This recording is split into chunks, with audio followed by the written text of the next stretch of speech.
Women in Print Alliance is dedicated to connecting, empowering, and advancing women in the print industry. As part of Printing United Alliance, we're fostering a more inclusive future through advocacy, education, and networking opportunities that connect women across the entire industry. Join us as an individual to grow your career, expand your network, and access exclusive resources, or enroll your entire organization to show your commitment to supporting women in print. Become a member today at womeninprintalliance.org and help us shape the future of print. Welcome to Her Imprint, part of the Impressions Exchange. I'm Denise Gustafson, your host. This podcast celebrates the remarkable women who are transforming the printing industry. We'll explore their journeys, from challenges to triumphs, and share the stories that leave a lasting imprint. Today I have with me Carla Johanns. She's CEO for Simpson Group. So Carla, welcome. Thank you. Glad to be here. It is a pleasure to have you. To get us started, could you tell me a little bit about Simpson Group? Absolutely. So Simpson Group, we are proud to boast that we are entering our 63rd year in business. Congratulations. Thank you, which I believe is in these uncertain economic and always challenging times, something to boast about. We've evolved in the last 15 years to truly become one of the most diversified print manufacturing facilities north of the border. However, with that said, it is in our area of expertise to manage print and deliver solutions across North America. And we are certainly seeing new global solutions and opportunities as the economy globally evolves currently. But when I say we are one of the most diversified print manufacturing facilities, I would echo that we are very omni-marketing oriented. So 13 years ago, we looked to really move out of what I say is commercial print and take our screen print legacy and apply that knowledge to wide format and small format print. Today, we are a complete end-to-end print manufacturer. So we are an agency, we are designers, we are CAD and rendering oriented. Print is the easiest thing we produce hourly, daily, and weekly. We have a very large integrated post-press, co-packing facility. And today, we complement all of those solutions with managed inventory, portal, online, e-commerce solutions, and quite frankly, logistics is as important today as print production. Yeah, if it doesn't get there, then what's the good of it happening? On time, all the time, whether it's north of the border or south of the border. And I've often said it's easier to drop ship retail programs south of the border than it is within Canada domestically. We are a very large land mass, west to east, and it is more problematic. So we are so savvy at on time all the time south of the border, whether it's West Coast, East Coast, or Northeast Atlantic. Yeah, I never really thought logistics in Canada. It's never something that really occurred to me. Yep. Just very regionalized here. It is. Yeah. Ontario does not always play with BC. BC does not play in the Quebec market. It's very decentralized and regionalized. So it is a different economy and a different print production landscape to navigate. Now, you said interestingly that print is the easiest thing you do. Yeah. Is logistics the hardest, or is there something else? I'm going to be honest. I think we are warehousing and logistics experts. I've had to learn the warehousing business. It is what makes our print stick. Yeah, we have to provide that service today. That has grown rapidly in the last 12 months, to be completely candid. Really? Yeah, absolutely. There's always opportunities. We're very quick. We're very agile to respond and do our due diligence on what is advantageous for our client base.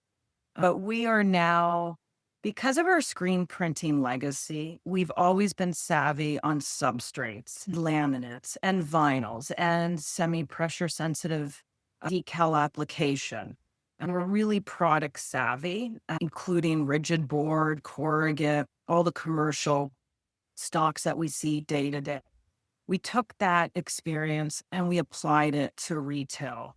Now we're applying it to three-dimensional, semi-permanent. We are really fluent with acrylic merchandising, corrugate three-dimensional merchandising.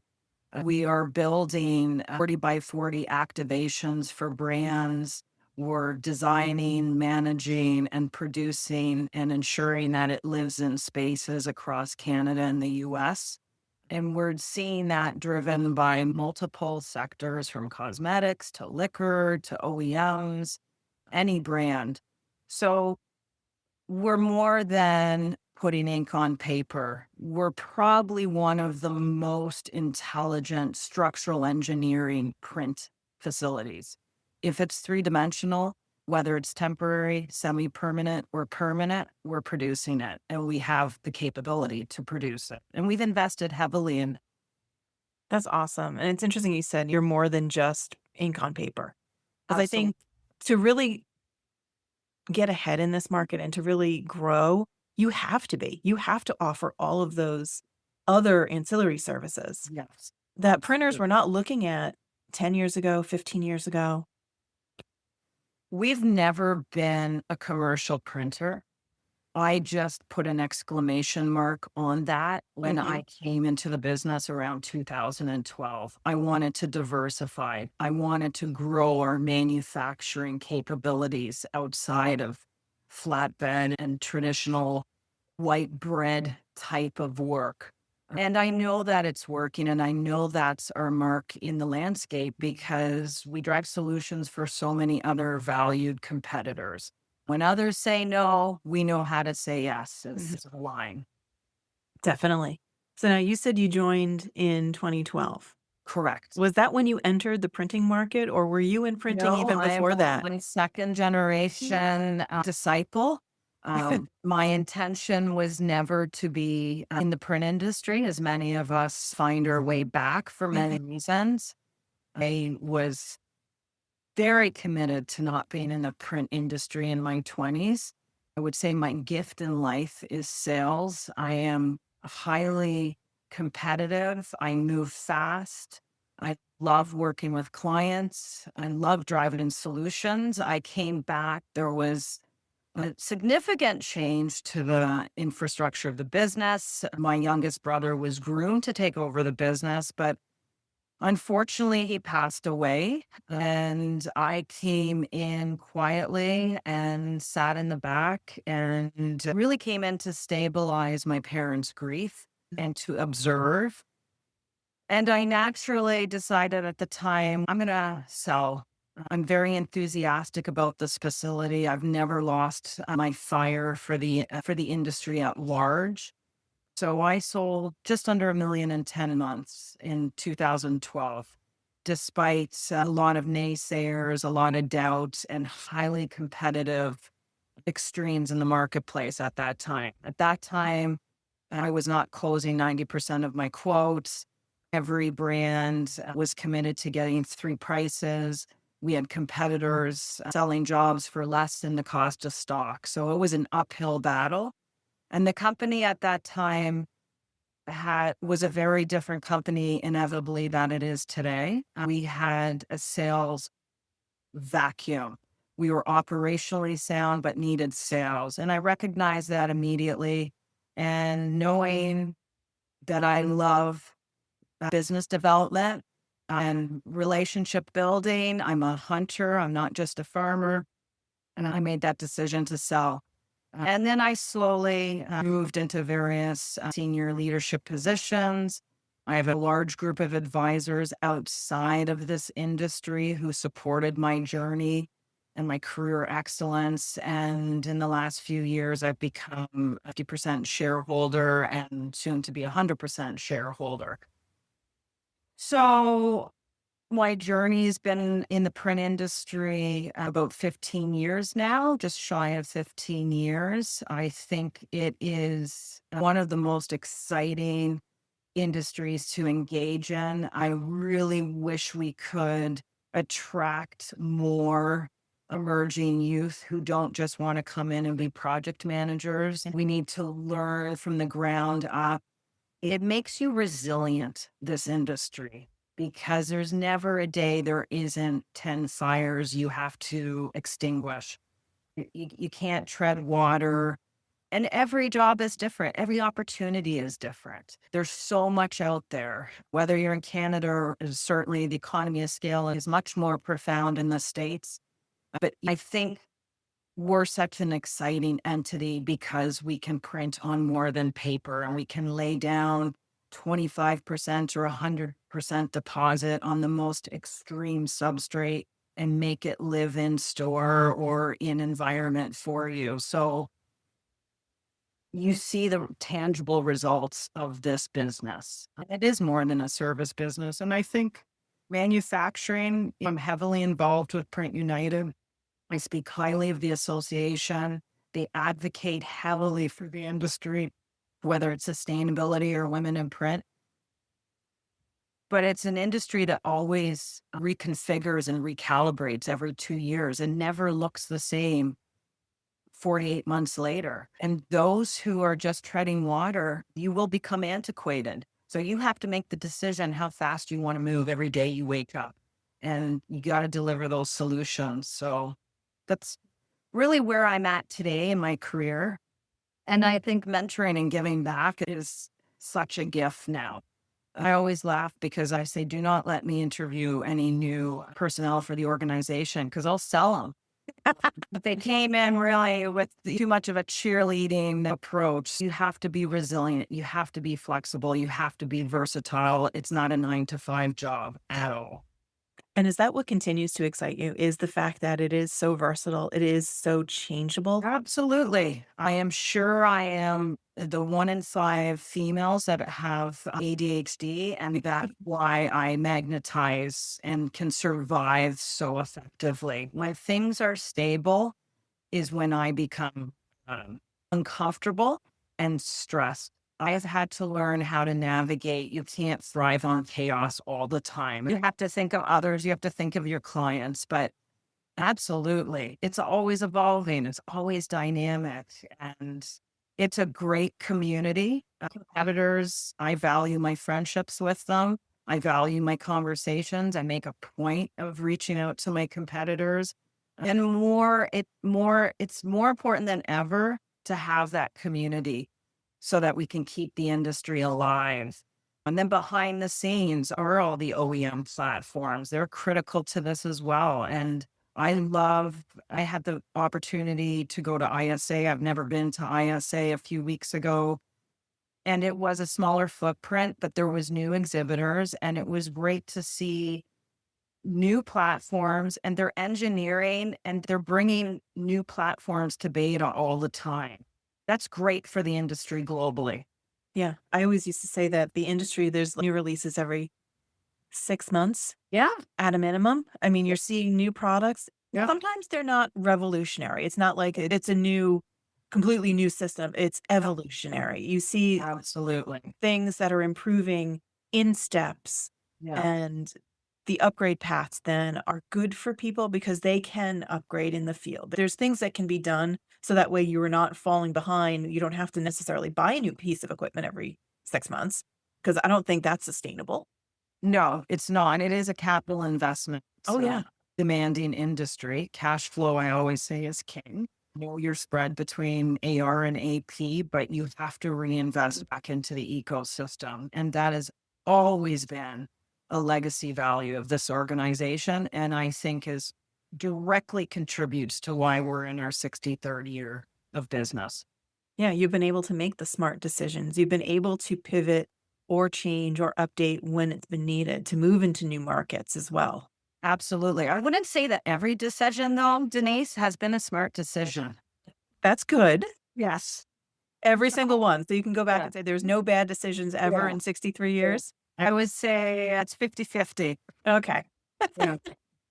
So what has it been like for you as a woman, though, in the printing industry? Because you've been in 15-ish years. It's changed a bit.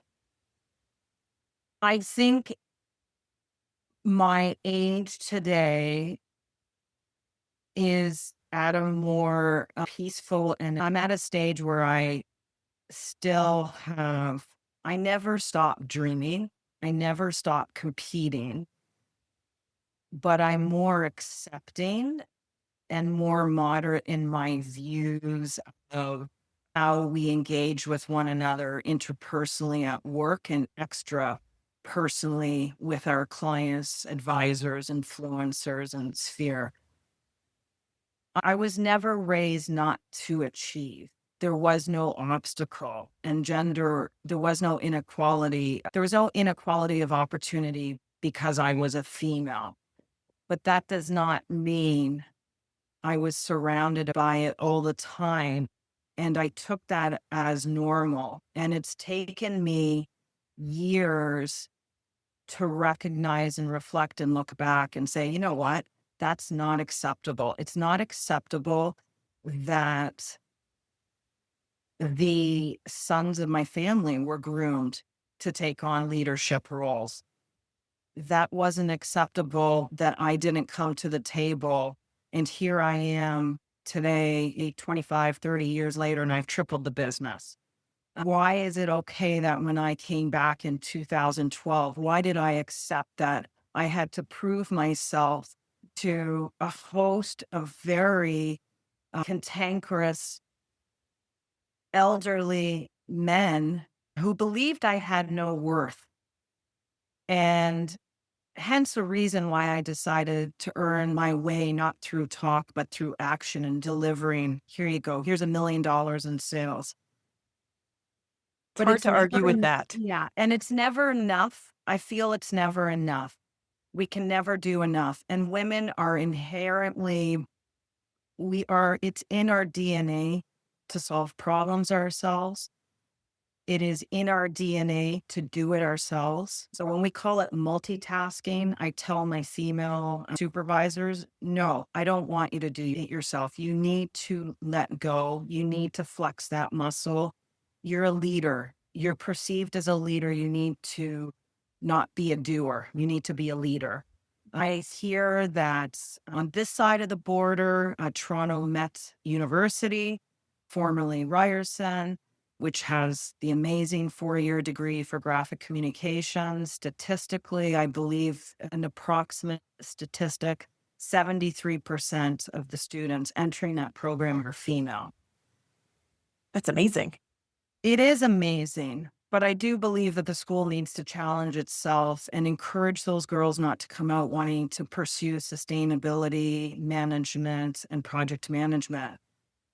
You get to those roles when you look under the hood and understand what's going on. You need to work in the warehouse. You need to run a press. You need to go back in time and learn the trade. It makes you, it allows you to become more credible as a leader. It's so critical. So I believe leadership and running an organization, whether it's a private organization, corporation, still needs fresh leadership. And I believe that I have believed for the last 2 years that I'm becoming stale for my team. They need new energy. They need somebody smarter than me. They need fresh leadership. So that's been a recent exciting change in the company. So that allows me to step back and drive the business at a far higher level. Will always advocate for my female middle managers. I see myself in them 10, 20 years ago. I think this industry today is so accommodating to female, and it's not like the industry of the 70s and 80s. And I'm sure that's across many other industries, whether it's banking, finance, automotive. It's what you bring to the table. And if you're credible and you're committed and you're consistent and you never stop dreaming, it doesn't matter if you're a female or a male, and it doesn't matter if you're 20, 30, 40, 50, or 60. Bring value to the table. What value do they bring? Because the industry always needs, every industry more than ever with AI needs people who can complement AI and deliver value. So have I had issues with being the youngest in a family of four and being raised in a probably pretty chauvinistic environment, for lack of a better word. I think I'm happy that I had challenges like that I had to overcome, because that's why I am who I am today. And I only have to look at my daughters today to know that I have passed on independence, resilience, and the ability to go after life on their own terms. So those are intergenerational lessons. And I think each of us as women who want to have careers, we need, that's why the mentoring piece is so amazing, I think. You've helped. I didn't have female mentors. Am I fast? Am I quick on my feet? Yes. But I always ask myself, would I want to work for myself? Now, I'm sure others might disagree with that, but I would have loved to have a Carla. I know who my mentors in life were all men. The difference today is now we have a full bowl of great, highly successful women in multiple industries who can mentor and champion the next generation. I didn't have that. And it's a big change too for a lot of people, because in some, like you said, you didn't have those people to look up to. It's so important in some cases to have those people. For those that are just starting and to see a woman in the top, in that CEO spot, they realize that, oh, the path's been blazed already. I can do whatever I want. I can be that person. They have something to reach for, but if there's nobody like them in that position, it's harder to picture yourself there. Absolutely. Absolutely. Yeah. Yeah. And I think the only challenge sometimes is that I think women need, I think it depends on where we are in our journey, whether it's our 20s or 30s or 40s or 50s, but women need to sit around the table together and collaborate and believe in each other and support. I think that's a weakness. I think we're too busy surrounded still with a little bit of, we have to prove ourselves with the men and the voices around the table. I've seen that in many examples in my life, in various boards, in various committees, and various other hats I have worn. A year ago, we were certified with We Connect. Great organization, global organization. 73% of businesses emerging globally are owned by female entrepreneurs. That's a pretty respectable number. I think Yeah. the number is going to grow. Felt 10 feet tall after my first conference to be with other like-minded females. And we all need to do that. We need to step outside of the print industry or our industry at large and infuse new energy, new creativity, new innovation, New ideas. Yeah. That's why COVID was so problematic. People need people. People ideas drive the economy. Everybody was locked in their houses for Yeah. months at a time. Yeah. Yeah. We were fully operational. We opened up a vaccine clinic. Really? Yeah. I used my sister, who was public health at the time. And I think it was such a privilege that we worked for the most part every single day. But our bubble in life is very small. And that's where a lot of our diversity came. It was fueled out of COVID because we had so many clients who they just knew to talk to Simpsons. They knew to call Carla. They knew to call one of our great ambassadors here on the team. And I need somebody to help me build my website, or I need somebody to help me build an 8-foot rotating podium. I don't know who to call. Everybody's shut down. So I think a lot of our intelligence came out of that period as well. Don't worry, we'll figure out a way. And that's really the heart of this organization. Yeah, and honestly, during COVID, yes, print was an essential business in the States. They were allowed to stay open, but Yeah, still they had to figure out different ways to get things done. correct. They needed to find those new ways, those new paths, those new Yeah. things to do. And for those that just couldn't think beyond, oh, we just put ink on paper, there was nowhere for them to go. Absolutely. And remember, I wouldn't say business as large has ever, there is no return to normal.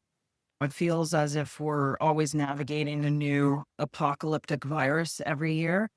And I think that you need to keep aligning with innovation You need to keep pushing forward more than ever because you can't sit on your laurels anymore. You have to reinvent yourself, whether it's print, whether it's logistics, whether it's portal, whether it's warehousing, whether it's AI. There's so many tools and levers we can pull in the industry to make that happen. But it is challenging today. There's no question. And if it's not COVID, if it's not some kind of apocalyptic, pandemic, Yeah. it's tariffs, it's supply chain issues, it's other things that are coming to the fore. Honestly, as interconnected as we become smaller and those problems just Yes. magnify. Yes, absolutely. But there's opportunities even with, we're seeing daily increases. We're seeing the immediate impact of the Middle East crisis on fuel surcharges. Good news is we're all in this again together. None of us are immune from these increases. We all face them, whether we're a retailer, whether we're a brand, whether we're an OEM. And wherever we are on the supply chain, we are in this together. So I am always an optimist. You have to be an optimist running a business. You've got to keep the faith and you have to look under the rocks to find it. And I had the pleasure of meeting with one of my longtime clients yesterday. They are seeing an explosion in their numbers and their sales number. I'm seeing it on brands that produce boats and build pools. People can't afford to travel to Italy. They will invest back at home. So you just have to pivot. Maybe ink on paper locally will work again because of fuel surcharges. What's old becomes new again. Yeah. And then you see nearshoring as well because of supply chain and fuel. Yes. People don't want to get it from far away. They want to get it close so they don't have to pay as much for the delivery and all of that as well. Absolutely. Absolutely. So there's always a silver lining. That's basically what I'm Yes. hearing. Well, yes, you have to. Otherwise, there's no point in getting up and running the business and turning the door, opening up the doors and turning on the presses and the lights. You have to be an optimist. And it's not easy. That's where your resilience comes. You just put on your game face and you make it happen. Yeah. And building that inner strength and that inner confidence. And that's something that's sometimes very hard for women to do. Yes. It doesn't come overnight. That takes time. It does take time. And that's why the joy at mid to later career, I say, is having that acceptance, that wisdom, that balance, and seeing yourselves in the next generation come up. I think that's a gift. I think that is such a legacy gift. What do you want to be remembered for? I always say, run your life as if you've written your eulogy. And I don't know. I think that comes from my years of also. I think I'm a natural teacher. I have a master's in education. So I find that gratifying. That's a good part of our jobs. Definitely. So as we're wrapping up, my favorite question, and it's one that I end all of my podcasts with, is knowing what you know now. So your history in the business, all the things that you've been through. If you were starting today, fresh-faced, brand new in the printing industry, what advice would you give yourself? I would tell my 20-year-old self that I would still have the same advice that I believed in when I came back into the industry. So I would tell my 20-year-old self or my 29-year-old self or my 39-year-old self, presses are not filled without sales. Business development is key. Learn to hunt, learn to acquire, learn to retain. Every job and project opportunity will teach you the 150 variables and nuances of the industry. So I believe those are the best starting grounds. I wouldn't do anything different. In fact, I still tell myself today on a bad day or a bad drive home, go back to that. I actually have that dialogue still to this day, is when all else fails, pick up a phone and call a favorite customer, a former customer, Pick up the phone, don't hide behind the email, and be present and be visible. If you're not visible, you don't have a company, you don't have an organization, you don't have the ability to keep a press running. All of that, I've experienced both sides. Running an organization, turning the ship around, getting the ship off the ground, back on course when there was no sales. And now I'm at a point where I would say, be careful what you wish for. Your business grows so large. That's a whole other animal. And that would probably be my second thing. Be careful what you wish for. Be deliberate, be meaningful. Take a moment weekly to settle and center and look at what you've achieved a week ago and where you're going to go next week, next 30 days. No one can plan. I don't believe anyone can have a foolproof 2-year, 3 to 5 year plan. I think you have to break it down, and it makes it more manageable because this is a fast, hot moving, deadline oriented, fast paced industry. So you need to be centered. I would probably be more meaningful and more deliberate. And I certainly would have been more kind to myself. And I would be kind to yourself. It's okay to fail. It's okay to stumble. It's okay to scrape your knees. I've had so many scrapes and bruises in my role here. And you know what? You wake up the next day and you're going to be laughing a week later. This too shall pass. So being kind to yourself and accepting of yourself is so critical. No one has to prove anything to anyone but to yourself. Yeah. In some ways, we are our own worst enemies when it comes to a lot of these things. I feel that is a female affliction. It is. Yes. And it's something I hear over and over as I have these conversations with women, that it's that lack of confidence. It's the imposter syndrome. It's not thinking that we are enough. Yeah. But we are more than enough. Yeah, absolutely. And as I talk to more and more CEOs and presidents and C-suite, it just emphasizes that we are way more than enough. Yeah. Yeah. So Carla, thank you again for taking a little bit of time with me. I really appreciated having this time to talk with you. I appreciate you chasing me down. I appreciate that you secured me, and I loved being present for the last 30 minutes to spend time with you and your smiling face. I'm going to have a great day now today. Oh, good. That's wonderful. It's wonderful to hear. Yeah, absolutely. Thank you. Thank you. Thank you for joining us on this journey to celebrate and amplify the voices of women in the printing industry. If you have a story to share or know someone whose journey deserves to be highlighted, we'd love to hear from you. Together, let's continue inspiring and empowering the next generation of leaders. Until next time, keep leaving your imprint. This is Her Imprint. See you soon.